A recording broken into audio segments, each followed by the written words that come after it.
This is Inside Indiana Business Radio on demand for Thursday, June 22nd, 2023. I'm Gary Dick. A report from USA Today ranks Indiana University athletics 13th nationally in total revenue, generating $166.7 million in 2022. The analysis breaks down the annual NCAA membership financial report, compiling revenue and expenses from 232 Division I public schools nationwide. The report finds IU to be the most profitable school in the nation with $34.3 million in net income. Purdue, not far behind, ranked number 5 at $22.1 million. But the IU profit margin is misleading. That, according to Senior Associate Athletic Director for Strategic Communications, Jeremy Gray. Because of COVID, we basically got a bridge loan to cover up the several, tens of $1 million shortfall from not being able to sell tickets and having games canceled on television that took away from our TV allotment. But that got counted as, quote, revenue on this last budget report. So it makes it look like we're just swimming in cash and super profitable.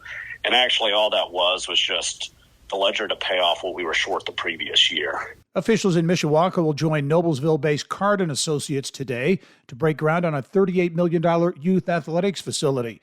The city says the project will enhance economic development and quality of life in Mishawaka by creating a major youth sports destination.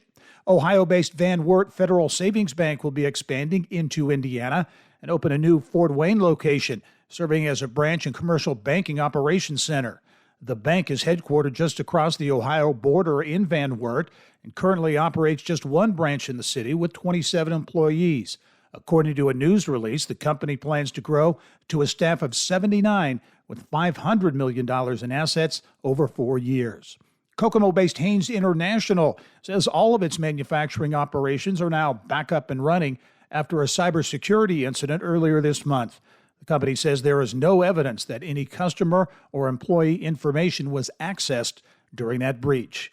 From the state's #1 source for Indiana business news, you're listening to Inside Indiana Business Radio. For 25 years, we've had the honor of telling the story of Indiana business. More than 1,300 shows, 8,000 interviews. We've traveled from Valparaiso to Versailles, Fort Wayne to Fort Branch, and everywhere in between. And we are just getting started. Our team is passionate about Indiana business because your story is worth telling. Join us every week as we travel the state to bring you Indiana's story. Inside Indiana Business, 25 years and counting.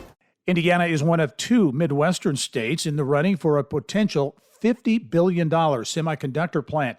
That, according to the Indiana Economic Development Corporation. The IEDC also disclosed it is courting a $3.2 billion data center, a project that could result in 250 jobs in Boone County. To help land the mega deals, the IEDC is asking for $122 million from a $500 million deal closing fund that was approved by state lawmakers in this year's budget. If Indiana is chosen for the semiconductor project, it would be by far the largest single economic development deal in Indiana history. The city of Fishers has passed an ordinance approving fines against businesses that make too many 911 calls for police help. The Fishers City Council on Monday unanimously approved the ordinance allowing $250 fines against businesses making 16 or more such calls in a 3-month period. This is Gary Dick for Inside Indiana Business Radio on Demand.